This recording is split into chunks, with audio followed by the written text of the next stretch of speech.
Hello friends welcome to my grand premiere एडे चाचा uncle को मतलब चाचा जे हमर फायर दउथले आमे तांको टिके चॉकलेट फ्लेवर चॉकलेट आमलेट तो सब की मिसे के खाइबा दे दुई चार पान देले से तांकर मन शांति जो ओ सामने से हमको और एक चाचा जी फायर दउथले जे कि टावर रे संती टावर में हेडशॉट टिके हेडशॉट बाजिला जे के हेले से न कहले नहीं और संगे संगे उत्तर के और एक बंदा जा रहा है फायर देने के लिए ये हमें उसको किल ले लिए किल लेने के बाद इधर से भल जा पेंगुइन साला हमको पीछे से हमला करके मार दिया जी।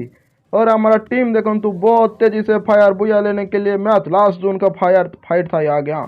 ये फायर देने के लिए हमारा बंदा तो मारो मारो साले को। अरे नॉक नहीं हुआ अभी तक हमारा बंदा नॉक हो गया। चंदन पीछे से जाके फायर दे दिया। इसी बात में ताली हो जाए कोई बात नहीं हमारा बंदा जो रिवाइव हो गला छड़ंतु अभी मते भी रिवाइव मिल जीवो